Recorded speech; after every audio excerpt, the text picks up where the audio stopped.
Okay, hi everybody. Welcome to the first segment of the INFJ breakdown.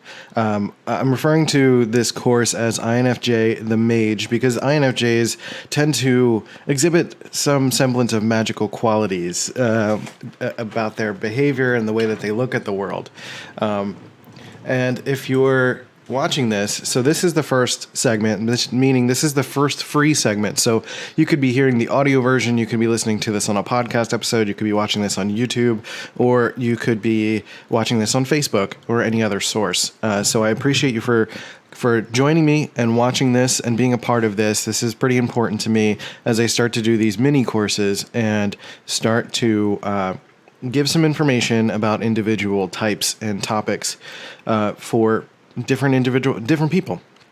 And INFJs have been, I'd say, some of the most interesting for me to work with and talk with.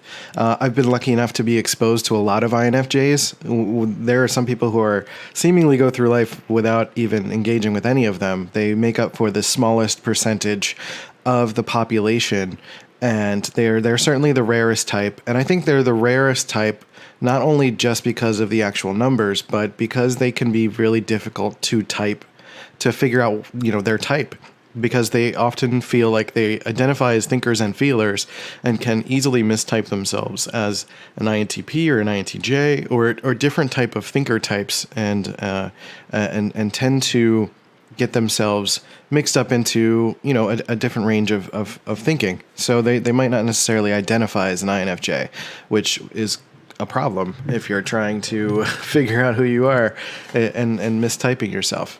Let me just, so I'm going to be fixing the camera here just a little bit. Just want to zoom in there. There we go.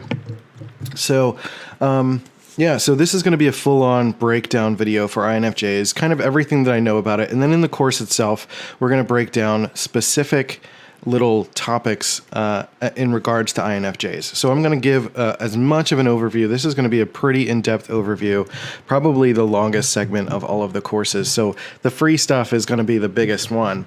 And then, you pay a little bit extra and you get some more detailed advice as to what to do with life, relationships, careers, parenting, things like that, money management, and money mindset or entrepreneur mindset, because I am a marketer, I am a creator. And I should say, for those who don't know me, I should probably introduce myself first, because I assume that you guys are coming here because you know me. But if you don't know me, if you come from Google or wherever, I am Christian Rivera. My name is C-Note as well. People call me C-Note because I'm making music and I usually find a way to make money somehow, some way.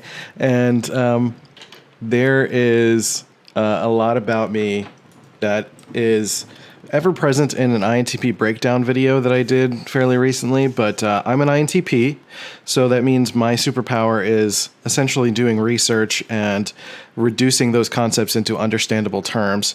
For instance, Albert Einstein was an INTP, and not in any way equating me to his intelligence. It's not the same, but it's pretty cool to be in that company. I've been a digital marketer and creator, a multimedia designer for nearly 20 years. I shouldn't say digital marketer because it hasn't been around for that long, but I've been designing and doing video since really before the modern version of the internet. And so a lot of what I talk about is baked within entrepreneurship, baked within marketing, within design, and user experience and stuff like that. So I'm always studying people, always studying social things, which is why Myers-Briggs has been such a natural transition for me.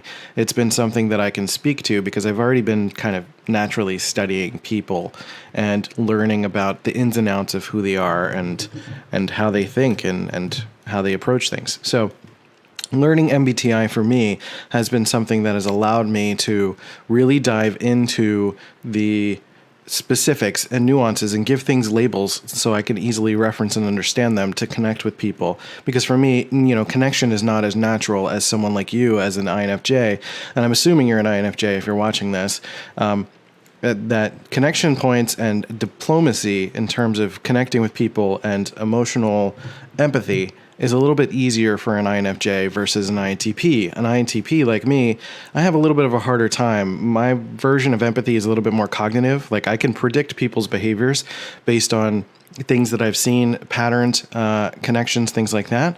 But for the most part, in terms of emotions, I don't really have an emotional depth that I can connect with when it comes to other people. So, INFJs are really great at that. They're really this nice mix between someone who is an emotional person, who is not really so much projecting or presenting their own emotions, but can understand the way that the brain works. And because they're feeling focused, they can kind of translate that into a version of empathy. It's not necessarily the same kind of empathy that an FI type, ENFPs, INFPs, ISFPs, and ESFPs would present. So that's just a little bit about me in relation to INFJs. I think INFJs are pretty great. They have this really nice range of emotion and thinking. So I appreciate that they can challenge things because that's what I do, The point of this course is to help you understand a little bit more about yourself or the INFJ in your life and learn a little bit more about who they are, why they are, what they do, what their focuses are, things like that. And for me, being able to express that feels really good. So I'm thankful for you for listening to this and being a part of this. I'm going to include a link to a pre-order of this podcast or this course rather, which is going to be audio segments. So this is the only one that's going to be video, and then the others are just going to be audio recordings so that you can listen to it on the go and hear it at your own pace. I find that INFJs like to listen to podcasts at like one time regular speed because they appreciate video a little bit more, but I personally get a little bit more exhausted by doing video, so I apologize for that. They like watching people on video because they like seeing all the nuances of people's facial movements and tics and things like that. But for me, I'm a little bit robotic in nature, so you're not going to get much out of me anyway. So don't worry about it. So you'll just have to listen intently as I talk about INFJs. So so I've been doing audio courses, and this feels really great as an opportunity to do that. I also encourage you to go check out the Myers-Briggs Easy Mode course that I did, because there are some concepts here that I'm going to skip over, assuming that you know a little bit about Myers-Briggs. I'm going to try and do what I can to approach this from a place of you having zero understanding about Myers-Briggs, but it's going to be hard. It's kind of a jump. So I would absolutely encourage you to go do the Easy Mode course. When you're done the Easy Mode course, I can give you a discount on the advanced course, which will give you more in-depth knowledge about thinking versus feeling and intuitive versus sensing and things like that. Because I'm going to be talking a little bit about cognitive functions as well, and really giving you a deep dive into INFJs and a full breakdown of everything that I can think of without getting into too many like relationship details or career details, things like that. And we're going to talk about what all the letters mean and stuff like that. So the beginner course, if you go to cnote.media, you can check out the beginner's course there, and that'll give you a sense of what the four letters mean, the little bit of the history with Carl Jung and all that stuff, and understanding thinking versus feeling and all of that stuff. And then the advanced course goes into a lot more detail and nuanced stuff, like I talk about why the world needs introverted thinking, stuff like that. So anyway, so diving specifically into INFJs are they lead with a process called Introverted Intuition. So if we talk about, first before actually I go into the cognitive functions, we can talk about what the four letters mean. What is an INFJ? An INFJ is an introverted, intuitive, feeling judger type. So what that really translates to is their preferred attitude is introversion overall. Their preferred learning style is intuition, which is pattern recognition and being able to subconsciously gather information from either themselves or the world. Feeling is their decision-making style, so they prefer to use emotions as their decision-making style. And then the J, the judging type, lets us know that the feeling type, the F, is their external preference. So they prefer to be an extrovert in their feeling. So the FJ will denote that they are an extroverted feeler in their cognitive stack. But because they prefer introversion overall, that they're going to lead with introverted intuition. So those are the first two functions that we're really going to focus on.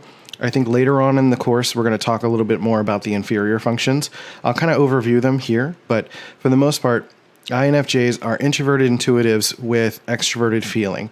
And that usually translates to very in-depth type of thinking.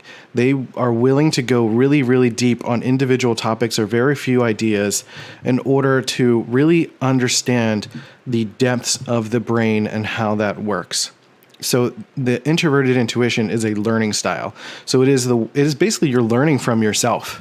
It's kind of strange, but you're learning from almost daydreaming and letting your mind wander and letting everything kind of be, so that you can just explore all of the possibilities that your inner working world, your brain, your patterns in your brain allow you to explore. And the reason this exists is because other types are very conscious. They're very much in their own way. And INFJs, healthy INFJs, don't let themselves get in the way.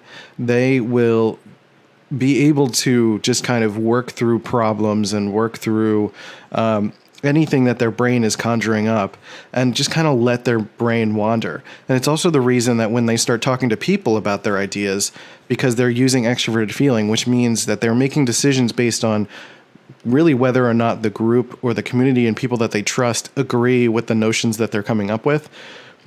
It allows them to, you'll notice that INFJs can monologue if they're given the room to, because they want to get their entire idea out there. They want to be able to share every little bit of what's going on in their brain to check it amongst someone else.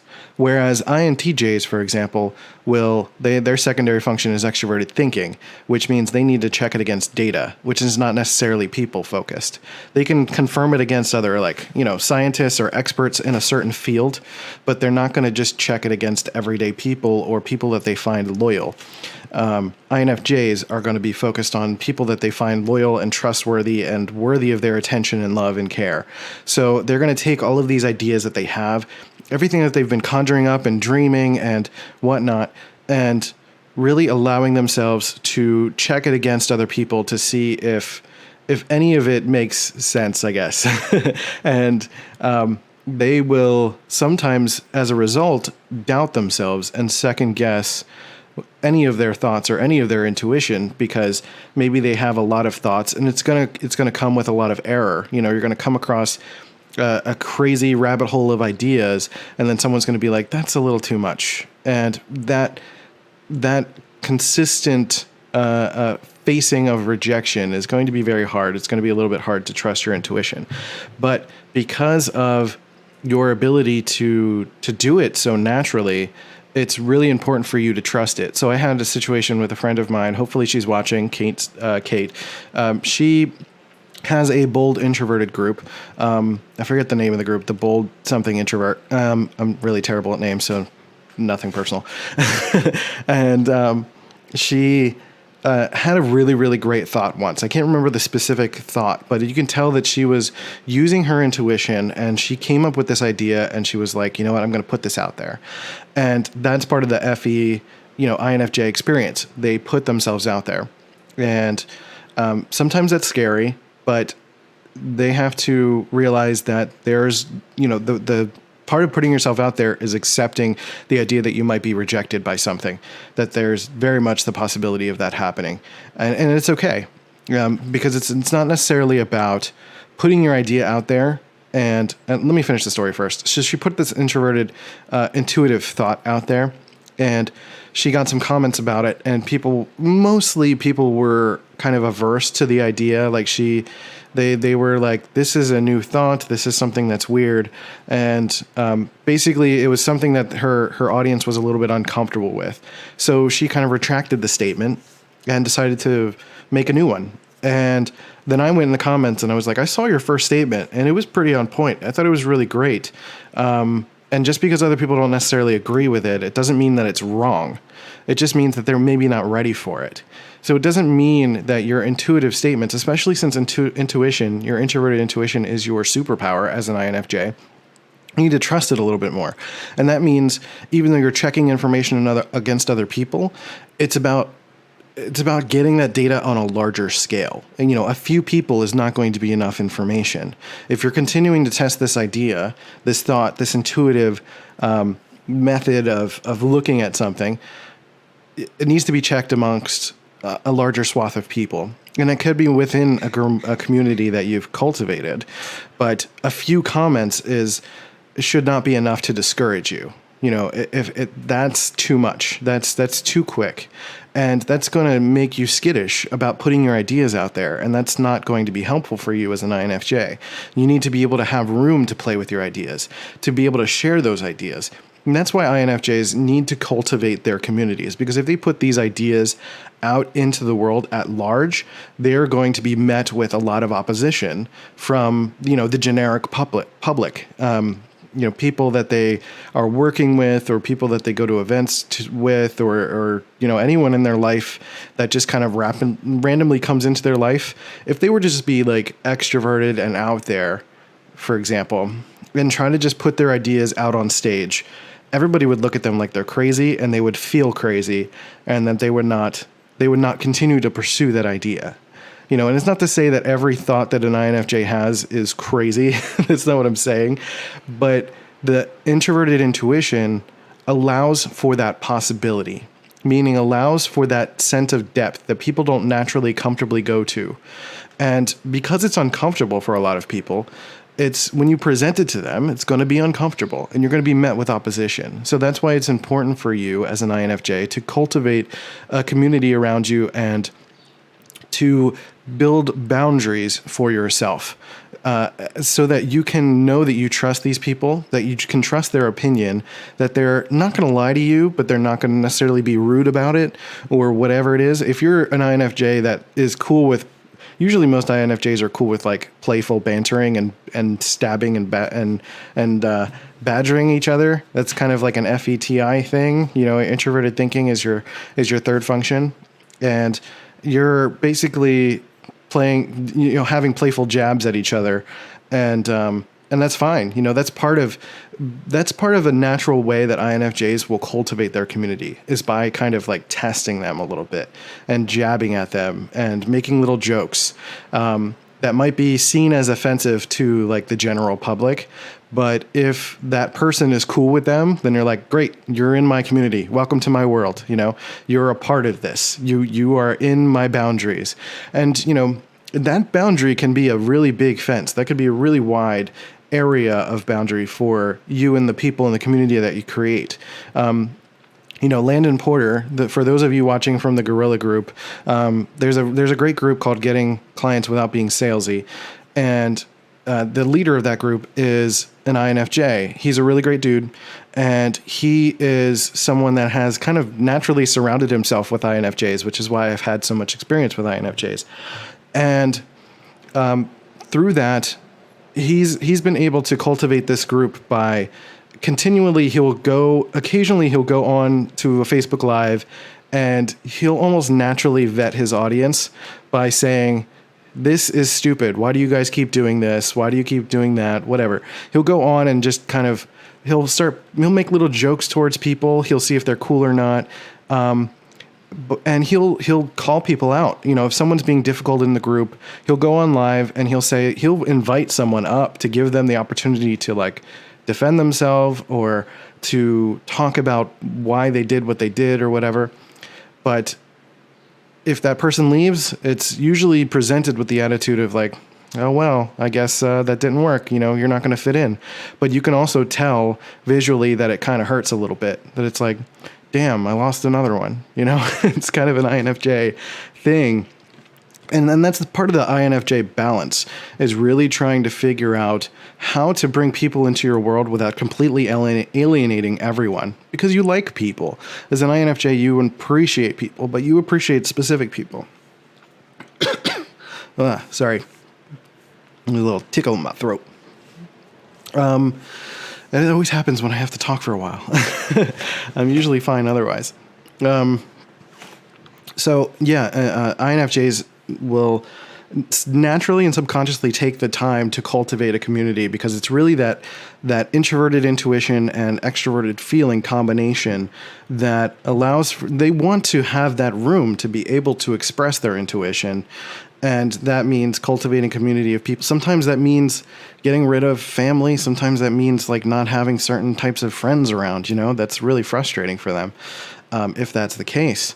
But they're continually trying to bring new people into their community, to be loved and accepted. And part of FE, which is extroverted feeling, or if you have seen personality hackers videos, they refer to FE as harmony, and not to be confused with everything being okay. Harmony meaning, everything needs to be the way that I want it. Because my dad is a harmony leader. He's an ESFJ, which is a FE dominant, and he very much goes into these modes where he just wants everyone to get along. He wants the house to be clean.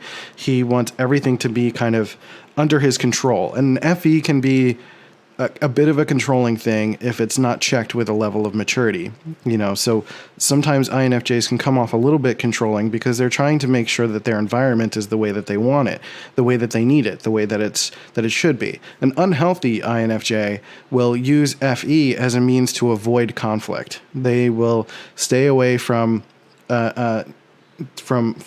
handling any kind of difficulty because they just want everyone to get along, especially within their peer group. So, but if they kind of fluctuate between FE and TI, which is their third function, introverted thinking, it will often kind of get them out of their shell eventually. So we're going to talk about a couple different things in the course itself as we continue to go along. We're going to break down the individual cognitive functions as we go. So just to quickly break down what those cognitive functions are. The dominant function, as I've mentioned before, is introverted intuition. That is that subconscious brain recognition, brain pattern recognition within your brain, which kind of allows INFJs to feel like they know people really well because they know their brain in and out, and they see the patterns in other people. Sometimes it can create this magical disconnect from themselves. They almost don't feel like they're a person because they understand all of the little aspects of humanity and are so busy observing everyone in the room that they kind of forget that they're there. and that's something that I've both read as a common experience for INFJs and something that I've talked to other INFJs about to confirm that this was a thing that they experience. Sometimes they feel like they naturally get into a daydream state, and they will just kind of wake up at like the dinner table and say like, suddenly I realized that I'm a human, and it's kind of an interesting feeling. So that's why I refer to INFJs as the Mage, because their introverted intuition feels very magical to them. It can feel that way to INTJs as well, but INTJs will seek more grounded data to try to explain what it is, where INFJs just feel like it's something that happens, especially since it's a people-focused thing and it's an emotion-focused thing. They often can feel like it's just like a magical... It just that intuition mixed with feeling just feels magical. NF types will kind of feel the same way. Other NF types, I should say, will kind of feel the same way. But introverted intuitive feelers certainly will feel this semblance of feeling this intense empathy because they understand the way the brain works. And that's the confusing part, is that introverted intuition doesn't necessarily mean that you're an empath. It means you understand the way the brain works, but you don't necessarily understand the emotions, because your emotional state, FE, is not about your emotions. And sometimes that's a problem in the sense that INFJs will forget to include themselves when they are judging other people, or when they feel like they can be judged so harshly by other people that they forget that they can also make feeling assertions about other people, because they're not so concerned with their feelings. They're concerned with their intuition, and mixed with extroverted feeling, They're really, what they're doing is they're tying introverted intuition to feeling, which gives them almost this like backdoor empathy. It's kind of like an intuitive cognitive thing mixed with understanding the diplomatic aspect of being able to navigate communities and people and stuff like that. But it's not necessarily in tune with their own emotions. Does that make sense? Like, because empathy typically means you have to understand your own emotions. And understanding your own emotions is more of an FI thing. So using NI and FE is almost like a backdoor combination. NIFE equals FI kind of thing. It's almost like a pseudo empathy. It's like somewhere between cognitive empathy and like actual empathy, something like that. So it's anyway. So introverted intuition kind of leads to all of that thinking. And you can go down your own brain rabbit hole and go down these monologues with other people because you're so used to, especially people you trust, because you're so used to being able to do that in your brain. In your own head, you're just going at 1,000,000 miles an hour and working through so many different things. So the next function is FE, Extroverted Feeling, which is typically nicknamed harmony. I should also note that NI is typically referred to as perspectives because they're very much in tune with understanding the individual perspectives of human beings. They can almost see every human being within themselves, is basically what I'm saying.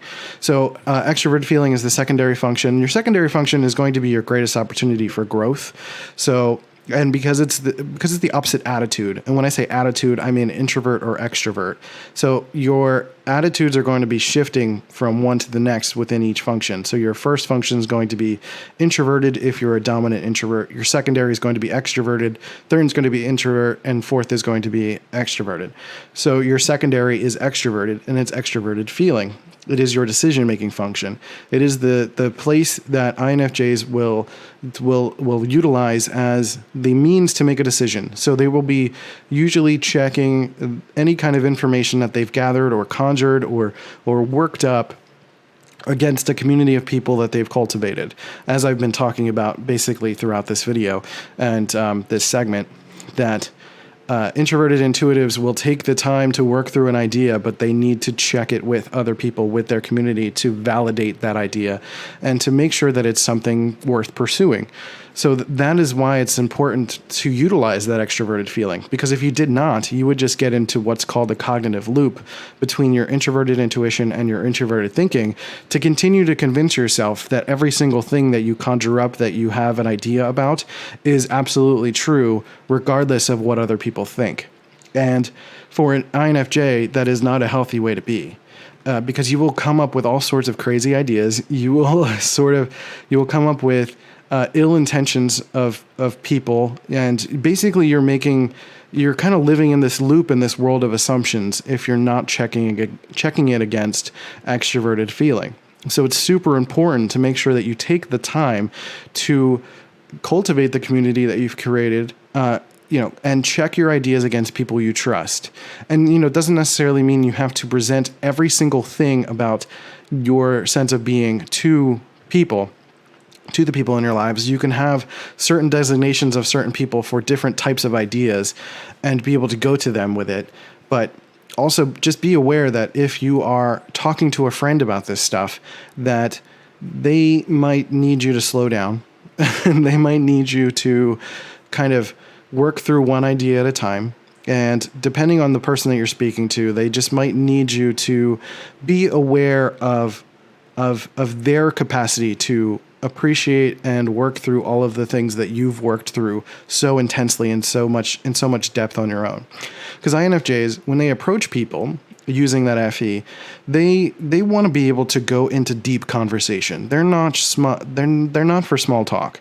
Because they're so able to go into such depth with themselves, they immediately want to be able to do that with other people. And sometimes when they approach other people like that, it can become intrusive. You start to ask deep questions that you just met this person. You're not ready to dive in. So certainly a skill that an INFJ could develop is that small talk ability to not necessarily because it's going to suck. It's not going to feel natural to you, but think of it as a means to get to the place that you want to get to. If you want to be able to work with someone and talk to someone and really get into depth with someone, you have to get through that first layer.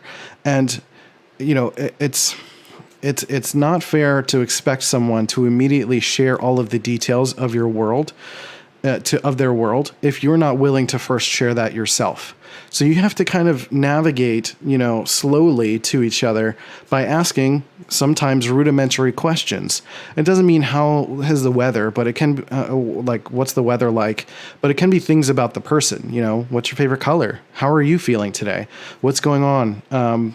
With life, and ask generic questions and allow them to present what they want to present. And don't try to pry so much to try to get them into that depth conversation that you want to have. Some people just aren't going to be willing to get there. And it doesn't mean you need to dismiss them. That's also unhealthy, but it means that when you set boundaries and cultivate a community of people, you're cultivating a community that you can go into depth with. But it doesn't mean you need to completely shut out other people.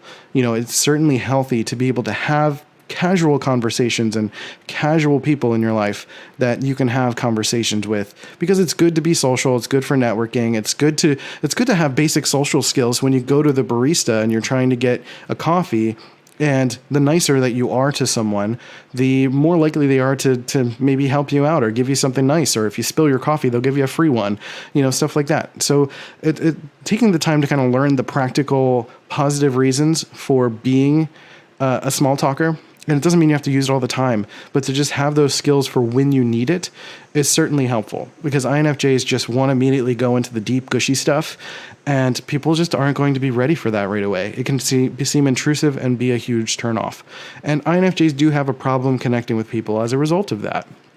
So it's certainly important to take the time to learn the skills in that way. You can try Toastmasters, which is people do like public speaking and stuff like that, or just networking events and practice, or just, courses and things like that to try to learn little ways to just kind of connect with people and use, even if it's kind of gamify it, maybe, don't necessarily try to get out of your head in terms of the cynicism behind small talk, So that's going to be a part of being able to connect with people and being able to use that FE in a healthy way. So the third function is introverted thinking, and introverted thinking is typically responsible for logic and deductive reasoning. It's seeking objectivity, but it's a very subjective process, meaning that it's all about your logic and everything that you've gathered and everything you've ascertained in life. And that mixed with introverted intuition can again create this loop that will can allow you to convince yourself that everything that you intuit is absolutely true and you don't need to check it against other people, which is an unhealthy way to be. And it's important to note that your tertiary function, your third function, your introverted thinking, has the sophistication of a 10-year-old child. So it is something that is not going to be a dominant driver in your life. And it's often the reason that INFJs will identify as thinkers, because it's a very introverted process. So it very much marries naturally with introverted intuition, mixed with the idea that introverted intuition is kind of a dreamlike, similar to a thinking process, but it's a little bit more of a let go process, whereas introverted thinking is a very conscious, active process. So it is a decision making process, but it's your secondary decision making process. So INFJs would benefit more from connecting with people and being able to use that as a means to check what they need to do next. Introverted thinking can come out as very your tertiary function is also your defense mechanism typically. So it can come out as really sharp jabs. And we're going to talk about that once in a specific segment, because I'm an introverted thinking dominant. So I understand that, being cold and calculated can be really sharp. And if it's done right, it can be a sharp knife versus a dull blade if it's not done well. And the version that INFJs typically use is more of a dull blade, where they'll kind of make, a good example of that is when they do make those sharp jabs at friends to kind of test them. They will They will make a joke. Maybe they'll call them a name or something, or say they look like a character, or I don't know, just make little tiny offensive things to their friends just to see if it clicks with them. And the way that TI and FE work together well is that TI will make that jab, but then FE will come in and be like, haha, or LOL at the end, just some way to let them know that they're safe. That's another thing that I've noticed, especially on internet behavior, is the ability for FE to interject and say, well, we're just kidding, by the way. Like, we said this harsh thing, but we're just kidding. Don't take it seriously. So that's the way that works. And we're going to go into much more depth in another segment in a future aspect of this course. And then SE is your inferior function. SE is typically responsible for for sensory things, extroverted sensory things. So, and not to be confused with extrasensory in terms of extrasensory perception, it means extroverted sensing and meaning in going out into the world and physically experiencing things. And having a low SE usually leads to INFJs feeling a little bit disembodied. They're not always very confident in how they feel, not necessarily how they feel physically about their body, but like literally feeling their body. They're so brain and mentally focused that they can feel this disconnection from being a human being. So they might not take care of themselves so much. They might not take care of their environment. They're not so concerned with their immediate surroundings. And it's something that, to exhibit a healthy usage of your inferior function, it's something that you should look at 5% to 10% of your day as something that you should experience. So that means literally going outside and experiencing things. And when I say sensory, that means like your senses, like smell and touch and hearing and touching and just experiencing life and physically being present. And so INFJs having that as their inferior function, which is the equivalent of a 3-year-old child, it's something that they're just not naturally good at. So INFJs might not necessarily be kinesthetically intelligent. They can be. It's like anything. It's a skill that can be developed. But it's not something that's going to naturally translate to other things. So an INFJ might be really good at a sport because it's something that they've been taught since they were a kid. But all of those skills may not necessarily transfer to other sports, for example. Or they might not necessarily be good at other subtle versions of using that type of thinking. So, but something that would be really good for an extroverted sensor, especially an INFJ with an inferior extroverted sensing, is to just like take 5 to 10 minutes, make sure that your house is clean, that your body's taken care of, that you're eating something well, that you're eating good food, that you are going for a walk, you're experiencing nature, you're going outside, you're physically experiencing life and experiencing things. That could be like, being with your partner physically, and in a healthy way, of course, in a safe, healthy way, of course. I'm not condoning unsafe physical things. And doing things that are, taking 5 to 10% of your day, which is literally like an hour or less, and doing something that that satiates that. And for me, for example, for me, my inferior is extroverted feeling.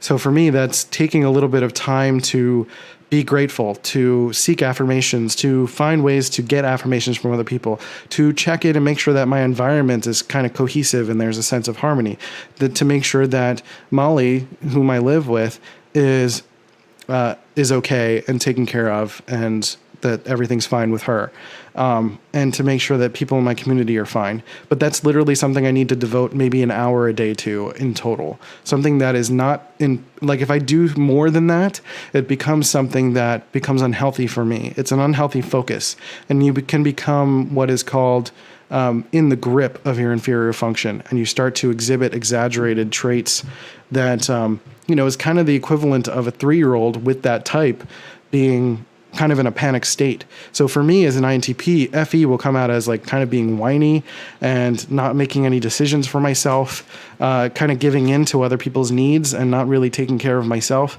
So things like that. And for extroverted sensing, which is going to be the INFJ's inferior, that could come off in a way of like numbing yourself and experiencing gluttony, essentially. Is like eating too much and trying to just kind of like get physical sensory joys. So if you're in high stress, you can experience and fall into the grip of inferior, basically. Let me backtrack a little bit. Falling into the grip of something, which is something I'm going to be talking about in the cognitive functions course in more depth, but falling into the grip of your inferior function is what happens when it doesn't get enough attention. The same way that a 3-year-old will kind of freak out if you're not paying attention to it, right? He, she, whatever. If you're not paying attention to the child, they will panic and freak out. So if you're not satiating your extroverted sensing as an INFJ, it's going to come out in a panic state, and it's going to shut out or take control over the other functions. So extroverted sensing is going to seek numbing behavior. That could be overeating, that could be drugs, that could be physical things, that could be promiscuity, that could be anything that is just like getting out of your brain and just doing stuff physically, but that could be dangerous. And that's why it's important to take 5 to 10% of your day to satiate that inferior function by just making sure that your environment's taken care of, your body is taken care of, you're eating good food. You could maybe even come up with a system to make sure that you're eating good food, so it's not something that is like an active process, or get into a habit of like going for a walk every morning, doing something that is physical in nature. You're experiencing physical things in a healthy way, and being in your body and not necessarily thinking so much. So that's important for an INFJ to consider as a part of their life. But we're going to go into this stuff in a lot more detail within the course itself. So this has been a breakdown of INFJs for as much as I can think of without going into all the specifics that we're going to go into in the course. So in the course, we're going to break down. Let me actually pull up my Trello board here, and I can give you the names of the course details of the segments that I'm doing. I'm doing about 5 or 6 segments around for INFJs. And I'm really excited about. Actually, I got 9. So this one that you just listened to or watched is called Introduction. What does INFJ mean? The next one's going to be called Spaced Out. What is Introverted Intuition? So we're going to talk in much more depth about Introverted Intuition. The next one is the need for approval, fitting in or fitting out, which is going to be about Extroverted Feeling. The third one is going to be the sharp blade, precise burns, which is about the defensiveness of INFJs using introverted thinking as their defense mechanism, as their tertiary function. The one that I mentioned is the equivalent of the cognitive ability of a 10-year-old child. The next one is going to be Make It Stop, I Want Out, which is going to be about your inferior function and the grip of the inferior function and how to satiate it. We're going to talk a little bit more in detail about that. The one after that is called Am I Crazy or Are They Crazy? The cognitive loop, which is NI and TI making good friends with each other and ignoring everything else, and basically making you an INFJ hermit. And then we're going to talk about connection, all or nothing, and which is basically going to be about INFJ's relationships to people. What kind of relationships do you want as an INFJ? Which are going to make you the most happiest? How can you get those connections in a healthy way without alienating yourself? And setting proper boundaries and thinking about including yourself when you reference everybody or talk about humanity and things like that, because INFJs tend to exclude themselves in that judgment. And then we talk about career. I labeled it I don't really want to right now. I mean, INFJs could have a solid career, but they tend to, because they're so extroverted feeling, they can kind of come off as like warm and approachable, and they don't always want to be that. So, we're going to talk about balancing that a little bit. And then the last one is parenting. I might add another segment or 2 as I record this thing, but we're going to get at least 9 segments out of this. So be sure to check out. There's going to be a link in the description, most likely, to pre-order this course. And I haven't picked a price yet, but it's going to be pretty cheap. Each of these courses are going to be really cheap. So I'm going to be going through all of the different personality types and doing videos for each introduction, but then also individual courses that are going to be like 10 segments each. To really break down each type and give you a better sense of who you are, and be able to learn how to navigate forward. So check out the link if you're an INFJ and you're really interested in this course. It's going to be cheap. I'm thinking like $25, honestly. Something that you're going to get a lot of information for at a really good price. And then go check out the Myers-Briggs Easy Mode course. Go to cnote.media to check out all the courses that I have available. So you can do that. And there's also the advanced course available. I'm going to be doing a cognitive functions course. And if you're trying to start a podcast, go to cnote.media to check out the podcast course as well. So that's everything I got going on right now. Be sure to subscribe to my podcast, cnote.show, which is the C-Note Media Madness podcast. And then I also have dopamine.life as my mental health podcast. So I got a lot of things going on, but this is the INFJ breakdown video. I hope you enjoyed it. Leave some love, leave a comment, leave a like. Let me know what you thought. If you have any questions, I'm happy to answer them here, whether it's on Facebook or YouTube or LinkedIn or wherever I put it up. And if you pick up the course, please let me know. I would love to hear it. I'd love to be able to work with you and, answer any follow-up questions. And if you get through the course and you feel like it's not enough, feel free to let me know. And then I do offer consulting services, so we can talk about that and see how we can get you to a better place of understanding yourself as an INFJ and be able to navigate the world in a way that feels good to you. You can cultivate the community that you want, be able to utilize your intuitive strength without feeling bad about it, and being able to satiate your inferior functions, your introverted thinking, and your extroverted sensing in a way that is healthy and happy for you. So thanks for watching. I really appreciate you guys. And make sure you go check out the link. Go to cnote.media to check out the courses that I offer. And that's it. I'll see you guys next time on, there's no show here. It's just C-Note Media. So if you're listening to this and you already bought the course, the next segment we're going to get into is called Spaced Out, What is Introverted Intuition? So if you bought the course, stick around for that. That's what's coming next. And if you haven't bought the course, shame on you. I'll see you guys.